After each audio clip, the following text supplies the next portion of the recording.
తెలంగాణలో పార్టీ ఫిరాయించిన నేతలకు గట్టి ఎదురు దెబ్బ తగిలింది. ఫిరాయింపు నేతల ఎమ్మెల్యే పదవులు ఊడడం ఖాయమనే ప్రమాద ఘంటికలు మోగుతున్నాయి. 4 వారాల్లో పార్టీ ఫిరాయింపు నేతలపై చర్యలు తీసుకోవాలని స్పీకర్ ఆఫీసును హైకోర్టు ఆదేశించింది.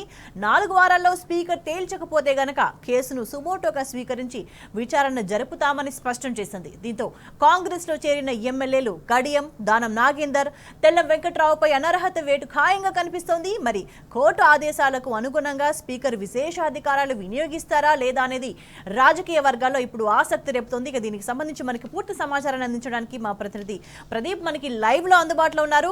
ప్రదీప్, నిజంగా గత కొంతకాలంగా కొన్ని నెలలుగా కూడా ఈ అంశానికి సంబంధించి ఒక చర్చ కొనసాగుతూ వస్తుంది. కానీ ఎట్టకేలకు హైకోర్టు ఇచ్చిన తీర్పుతో ఇది ఒక అడుగు ముందుకు పడిందనే చెప్పొచ్చు. ఎందుకంటే గతంలో పార్టీలు ఫిరాయించిన సందర్భంలో బీఆర్ఎస్ ఎమ్మెల్యేలు స్పీకర్ దగ్గరికి వెళ్ళి మాట్లాడే ప్రయత్నం చేసిండ్రు. వాళ్ళపైన చర్యలు తీసుకోవాలని. సో స్పీకర్ నుంచి స్పందన లేకపోవడంతో వాళ్ళు న్యాయస్థానాన్ని ఆశ్రయించిన పరిస్థితి కనిపిస్తుంది. సో ఇవాళ ఫైనల్ గా హైకోర్టు 4 వారాల్లో చర్యలు తీసుకోవాలంటూ స్పీకర్ కార్యాలయాన్ని ఆదేశించిన నేపథ్యంలో ఏం జరగబోతోంది అని అనుకోవాలి ఇప్పుడు.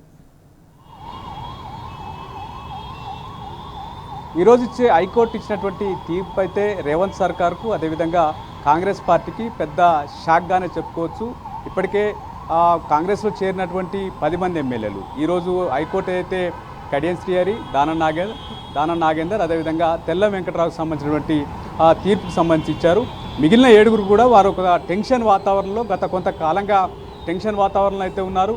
ఏం జరుగుతుందన్నటువంటి భయం వారిలో కనిపిస్తూ ఉంది. వైపు బీఆర్ఎస్ ఇప్పటికే పెద్ద ఎత్తున కోర్టును ఆశ్రయించింది. వీరికి పట్ల ఏదైతే వేటు తప్పదు, ఉప ఎన్నికలు ఖాయమన్నటువంటి చర్చ బలంగా జరుగుతున్నటువంటి క్రమంలో ఈరోజు హైకోర్టు ఇచ్చినటువంటి తీర్పు ఒక పెద్ద షాక్గానే పరిగణిస్తూ ఉన్నారు. ఆ పార్టీకి సంబంధించినటువంటి నేతలు, ముఖ్యంగా ఆ 3 ఎమ్మెల్యేలు ఎవరైతే ఉన్నారో పార్టీకి మారిన సంబంధించి వారు పెద్ద ఆందోళనలో ఉన్నటువంటి పరిస్థితి మనం చూస్తూ ఉన్నాం. కడియం శ్రీహరి మీడియాతో మాట్లాడారు. ఈ తీర్పు పూర్తి పాట నేను చదవలేదు, మేము డివిజన్ బెంచ్కి వెళ్తాం, పార్టీకి సంబంధించినటువంటి నేతలు అదేవిధంగా న్యాయవాదులతో చర్చించిన తర్వాత డివిజన్ బెంచ్కి వెళ్తామని చెప్తున్నారు. అయితే ఇతర రాష్ట్రాల్లో కూడా ఇటువంటి తీర్పులు వచ్చాయి. వారికి సంబంధించినటువంటి వేటు కూడా పడినటువంటి నేపథ్యంలో ఉప ఎన్నికలు తప్పవు అన్నటువంటి పరిణామాలు అయితే కనిపిస్తూ ఉన్నాయి. ఎందుకంటే గతంలో ఎన్నడూ లేదు, ఇంత గతంలో కూడా పార్టీలు మారినప్పటికీ పార్టీ కండువాలు కట్టుకున్నటువంటి పరిస్థితి అయితే లేదు. కానీ ఇప్పుడు రేవంత్ రెడ్డి ఎక్కడికక్కడ వాళ్ళ ఇళ్లలోకి వెళ్ళి పార్టీలో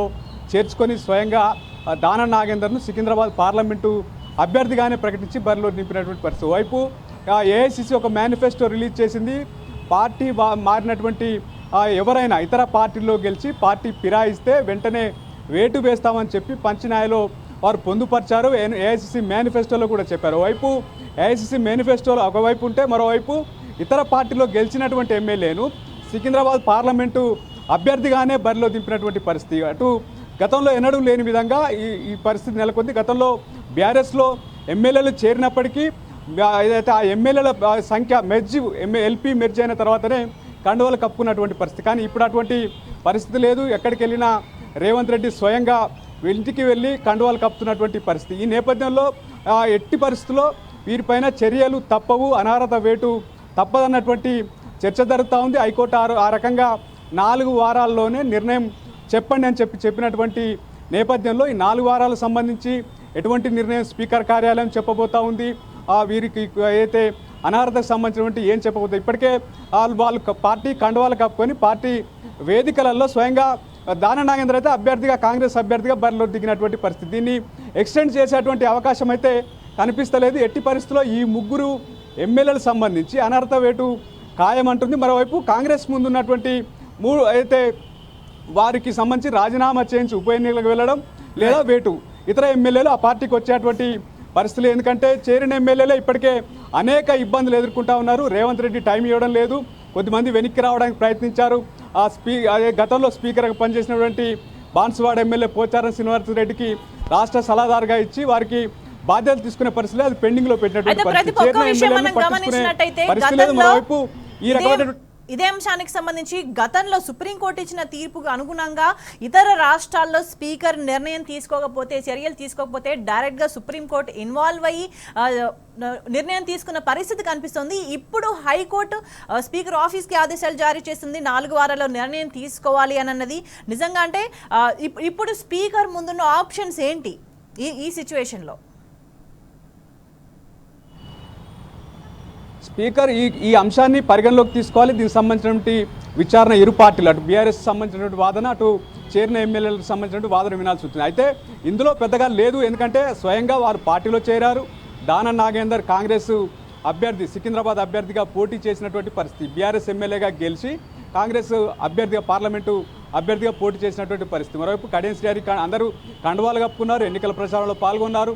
దీంట్లో సాగదీయడానికైతే లేనటువంటి అంశం ఏదైనా తేల్చాల్సిన అవసరం ఉంది. అటు హైకోర్టు కూడా అదే అంటుంది, 4 వారాల్లో నిర్ణయం తీసుకోండి, లేదా మేము సుమోటోగా తీసుకోవాల్సిన పరిస్థితి అయితే ఉంటుందండి. ఏదేమైనా ఈ ఎమ్మెల్యేలకు సంబంధించి, పార్టీ ఫిరాయించిన ఎమ్మెల్యేలకు సంబంధించి అనర్హత వేటు కత్తి అనేది వారి మెడపై వేలాడుతున్న అనేది స్పష్టమవుతున్న నేపథ్యం. వైపు వారు రాజీనామా చేసి, వారితో రాజీనామా చేయించి ఉప ఎన్నికలకు వెళ్ళే పరిస్థితి అయితే కాంగ్రెస్ పార్టీ అయితే లేదు, రేవంత్ రెడ్డి అయితే లేడు. ఎందుకంటే ఇప్పటికే ప్రజల్లో తీవ్ర వ్యతిరేకతను రేవంత్ సర్కార్ అయితే మూటగట్టుకుంది. దీన్ని డైవర్ట్ చేయడానికి ఇతర డైవర్షన్ పాలిటిక్స్ అయితే చేస్తుంది, మనం స్పష్టంగా గమనిస్తూ ఉన్నాం. ఈ నేపథ్యంలో వీటికి సంబంధించి ఎటువంటి నిర్ణయం తీసుకుంటారు, ఏం చేయబోతా ఉన్నారు, 4 వారాల సమయం తక్కువ టైమే ఉంది, దానికి సంబంధించినటువంటి ఎలా ముందుకు వెళ్ళాలనే దానికి సంబంధించినటువంటి కాంగ్రెస్ పార్టీలో అయితే క్లారిటీ లేదు. ఈ 3 ఎమ్మెల్యేలు ఉదయం నుంచి కొంత టెన్షన్ వాతావరణంలో కాంగ్రెస్ పార్టీకి సంబంధించి ఒక స్పష్టత లేదు, మమ్మల్ని జాయిన్ చేసుకున్నారు. ఒకవైపు రేవంత్ రెడ్డి పార్టీలో చేర్చుకున్నా మమ్మల్ని కండవ కప్పకుండా ఉండాల్సిందన్నటువంటి చర్చ కూడా ఆ పార్టీలో చేరినటువంటి ఎమ్మెల్యేలు అంటా ఉన్నారు. గతంలో అదే ఉంది. ఇప్పుడు రేవంత్ రెడ్డి ముఖ్యంగా అనుభవ రాహిత్యమా లేకపోతే మరొకట అనే చర్చ కూడా పార్టీలో చేరినటువంటి వారికి సంబంధించినటువంటి ఎమ్మెల్యేలు ఇతర నేతలు అయితే చెప్తా ఉన్నారు. ఇప్పటికి 10 మంది చేరారు. ఆ 10 మందిలో కూడా పెద్ద టెన్షన్ వాతావరణం ఉంది. చేర్చుకున్నప్పుడు చెప్పింది ఒక మాట, ఇప్పుడు చేరిన తర్వాత వారిని పట్టించుకోవడం లేదనేది ఒకటైతే, రెండోది అనర్హత వేటు కత్తి అనేది ఎవరైతే ఫిరాయించిన వారి ఎమ్మెల్యేలకు సంబంధించి వేలాడుతున్నటువంటి నేపథ్యంలో కొంత టెన్షన్ వాతావరణం అయితే ఉంది. ఏం చేయబోతున్నాం అన్నటువంటి టెన్షన్ అయితే కాంగ్రెస్ పార్టీలో కొనసాగుతూ ఉంది. ఈ ఎమ్మెల్యేలు, ముఖ్యంగా ఈ 10 మంది ఎమ్మెల్యేలకు సంబంధించి వారిని పట్టించుకున్నటువంటి పాపం లేదు. మరోవైపు ఆ నియోజకవర్గంలో ఎవరైతే ముందు గతంలో పోటీ చేసి ఓడిపోయినటువంటి వారు ఉన్నారో వారి యాక్టివిటీ కొనసాగుతుంది, వారిని కట్టడి చేయలేదన్నటువంటి అసంతృప్తి ఒకవైపు. మరోవైపు బీఆర్ఎస్ సంబంధించి న్యాయ పోరాటం దిగడం, అనర్హత వేటుకు రంగం సిద్ధమవుతుండడం కూడా కొంత ఇబ్బందికర వాతావరణంలో అయితే ఆ పార్టీకి సంబంధించినటువంటి నేతలు, ముఖ్యంగా బీఆర్ఎస్ నుంచి కాంగ్రెస్లో చేరిన వలస ఎమ్మెల్యేలు నిజంగా అంటే ఏదైతే ఆశించి పార్టీ ఫిరాయింపుకు పాల్పడ్డారో, ఒకవైపు అటువైపు ప్రయోజనం నెరవేరక, మరోవైపు ఇప్పుడు తాజాగా హైకోర్టు తీర్పు నేపథ్యంలో వాళ్ళ భవిష్యత్ ఏందనేది నిజంగా వాళ్ళకి ఆందోళనకరంగానే ఉంది.